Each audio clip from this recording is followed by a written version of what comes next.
Bem-vindo ao Literatura Digital. Depois de assistir esse vídeo, você vai conhecer os 7 hábitos que o autor Steve Covey descreve aqui como sendo de pessoas altamente eficazes.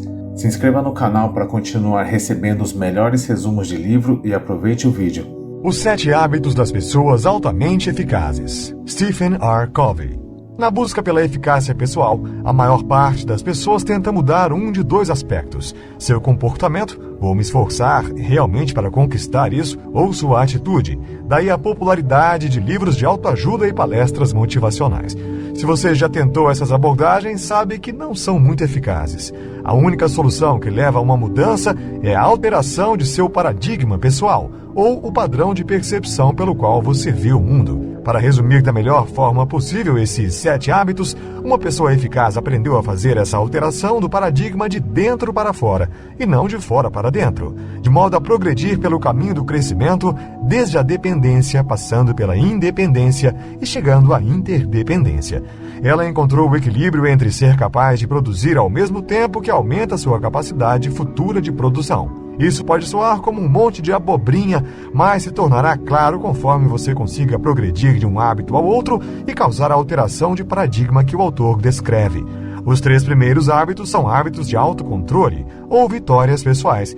Esses devem ser conquistados primeiro e serem seguidos pelos próximos 3 hábitos, compostos por vitórias públicas. O último dos 7 hábitos é a chave para garantir o funcionamento correto e constante renovação dos 6 hábitos anteriores. Hábito 1. Seja proativo. Só por um momento, coloque de lado a definição de proativo que você encontra no dicionário, assim como qualquer outra definição ou significado que você tenha aprendido enquanto trabalhava num determinado campo. Você terá que fazer isso com a maior parte das palavras usadas nos próximos títulos, se quiser realmente compreender o que Covey está dizendo. A melhor forma de compreender o que é um paradigma, assim como compreender o paradigma que rege a vida de uma pessoa eficaz, é compreender, primeiramente, os 3 tipos de paradigmas amplamente aceitos na sociedade atual e utilizados por muitos para explicar o comportamento humano. Determinismo genético. Você é quem é por causa de seus genes. Determinismo psíquico. Sua criação, quando criança, moldou sua personalidade. E determinismo ambiental. As coisas à sua volta fazem você ser quem é. O ponto de vista principal, nesse caso, é de que somos animais em nosso íntimo e que, portanto, somos compelidos a uma determinada resposta por um determinado estímulo. Embora haja definitivamente alguma verdade nessa declaração, Covey prefere citar Viktor Frankl, psiquiatra e sobrevivente do Holocausto. Entre o estímulo e a resposta, o homem tem a liberdade de escolha. O autor define proatividade e a alteração de paradigma que advém do conceito como o exercício da liberdade de escolher o autoconhecimento, a imaginação, a consciência e a vontade independente como opções localizadas entre o estímulo e a resposta naturais. Se você está infeliz, mal-sucedido e assim por diante, é porque escolheu sentir-se assim, em vez de escolher sua própria resposta. A intenção dessa declaração não é minimizar os efeitos que a genética, a criação e o ambiente tenham sobre uma pessoa. Para ser uma pessoa eficaz, no entanto, é necessário reconhecer nossa própria responsabilidade sobre como somos moldados por esses fatores. Não se trata apenas de pensar positivo. Ser proativo significa compreender a realidade de uma situação. Isso, em si, significa compreender que você pode, inclusive, escolher como responde a uma determinada circunstância. Todos temos um círculo de preocupações que representa todas as coisas com as quais nos importamos na vida. Mas apenas uma pequena porção das coisas nesse círculo pode ser diretamente influenciada pela nossa vontade.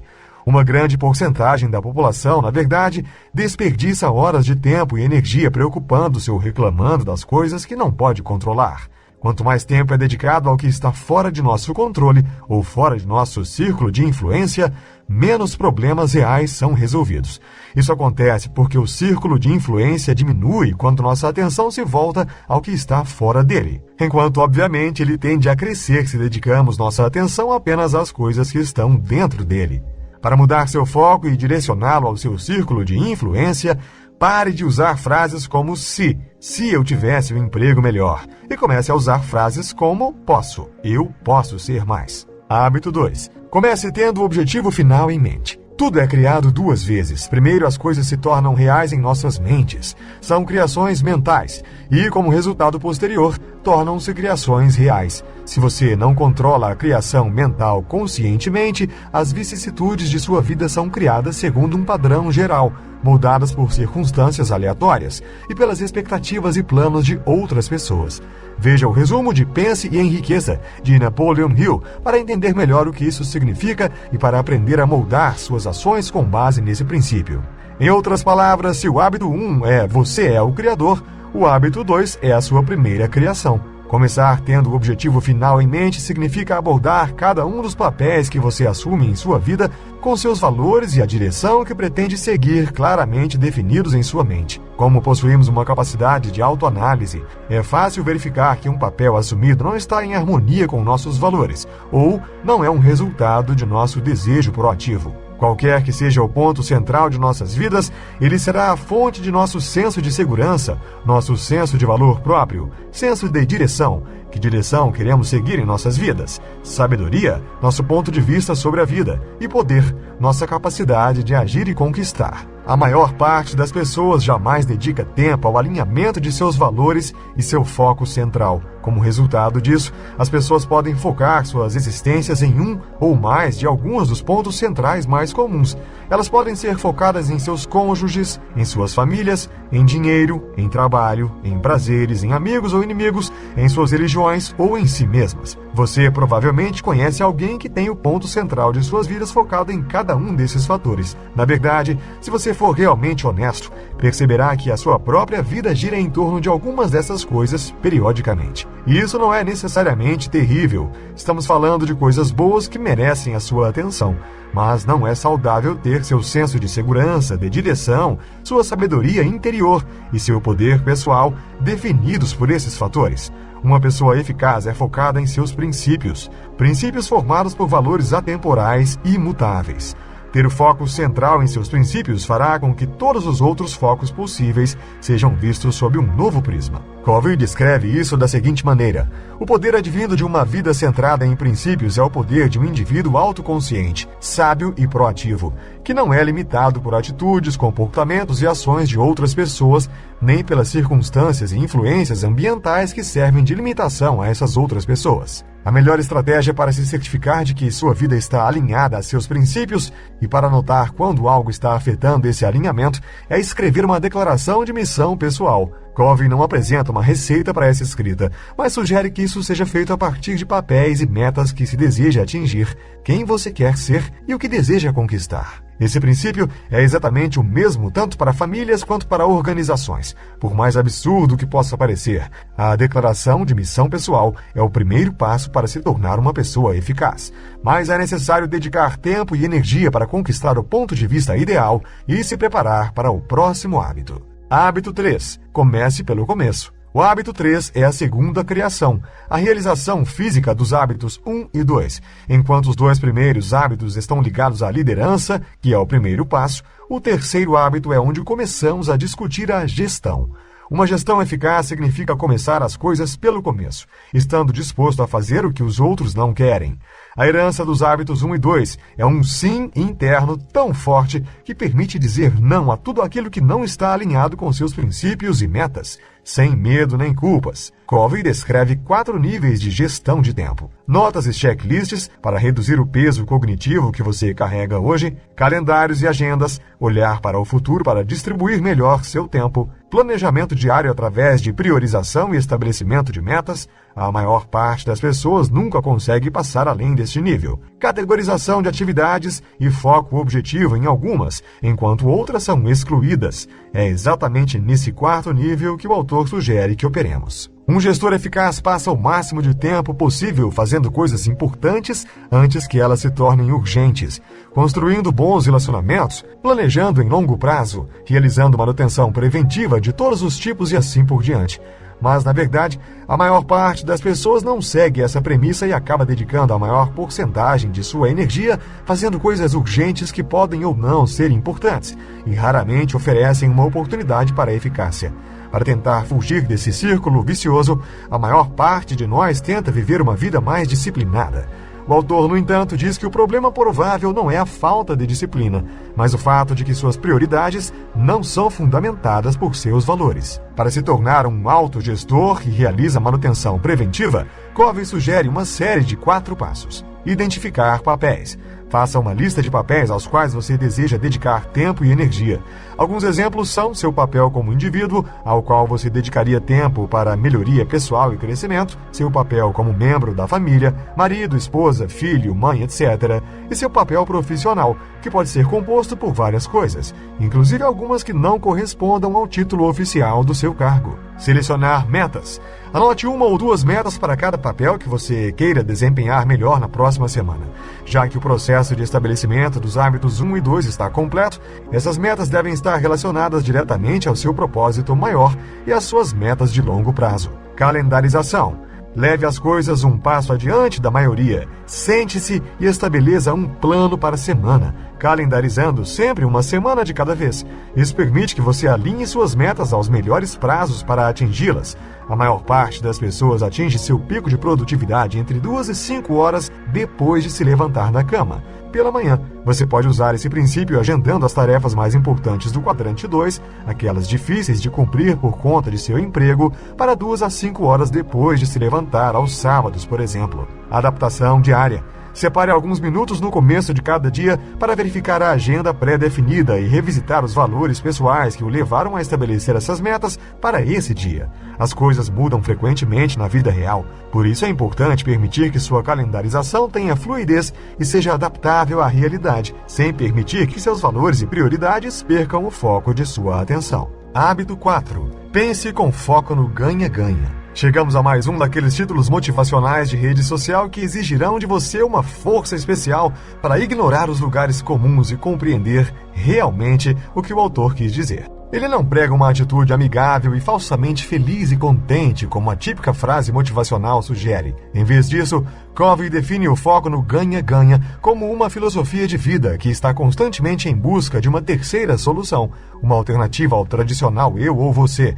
A maior parte das pessoas tem como sua filosofia de vida um dos 4 paradigmas listados abaixo. Ganha-perde, autoritário ou egoísta. Perde-ganha, ser um molenga manipulável. Perde-perde, quando 2 pessoas do tipo ganha-perde interagem. Ganha, foco exclusivo nos resultados que você garante para si mesmo. Para fugir desse tipo de mentalidade contraproducente, precisamos desenvolver 3 traços de caráter essenciais para o paradigma ganha-ganha. Integridade, o valor que atribuímos a nós mesmos. Maturidade, o equilíbrio entre coragem e consideração.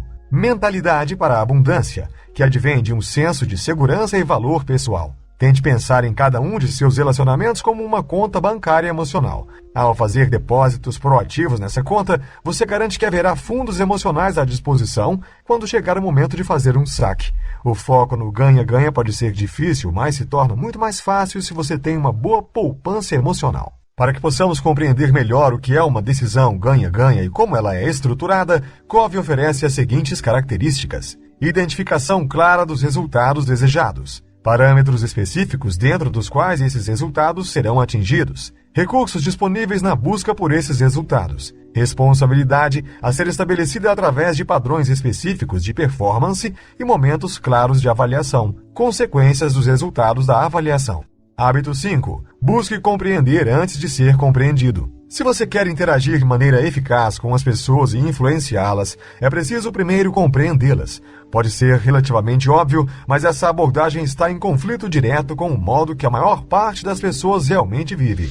Elas querem ser compreendidas primeiro, depois pensar em compreender. Mais uma vez, Covey oferece uma escala que facilita a compreensão de nosso próprio comportamento. Aqui estão os 4 níveis de audição que ele descreve. Ignorar, fingir que está ouvindo, audição atenta, audição empática. Os 3 primeiros níveis são bem autoexplicativos, mas você pode nunca ter ouvido o termo audição empática em sua vida. Trata-se de tentar colocar-se dentro do ponto de vista do outro, ouvindo não apenas o que ele diz, mas sua linguagem corporal, tom de voz, expressão e sentimentos. Quando ouvimos com empatia, fazemos um mega depósito em nossa conta bancária emocional. Entretanto, em conflito direto com o princípio de audição empática, tendemos a ouvir a partir de nosso próprio ponto de vista, mesmo que estejamos ouvindo atentamente, e tendemos a responder de forma autobiográfica ao avaliar, concordar ou discordar, sondar, fazer perguntas que partem de nosso próprio ponto de vista, aconselhar, oferecer conselhos baseados em nossa experiência pessoal, interpretar, explicar as ações das pessoas com base em nossas motivações pessoais. Ao ouvir com empatia, ao invés de forçar nossas respostas autobiográficas naturais a cada situação, podemos superar um contato superficial, uma interação banal, e substituí-la por um impacto real. As necessidades param de motivar as pessoas no momento em que são satisfeitas. Satisfaça a necessidade que as pessoas têm de ser compreendidas e você passa de uma interação simples a uma interação produtiva. A outra metade desse hábito, portanto, é a necessidade de ser compreendido. Nesse ponto, Covey faz uma referência à filosofia grega do ethos, pathos e logos. Primeiro, o caráter, depois as relações e, por último, a lógica do que está sendo dito. A maior parte das pessoas tenta pular diretamente para o logos quando tem uma interação. Não resta dúvida, no entanto, de que uma pessoa precisa primeiro confiar em você e compreender seu ponto de partida emocional, antes que possa compreender como a sua lógica se enquadra na sua perspectiva geral. Se você estruturar sua comunicação a partir da perspectiva do outro, ficará surpreso com a facilidade repentina de transmitir a sua lógica.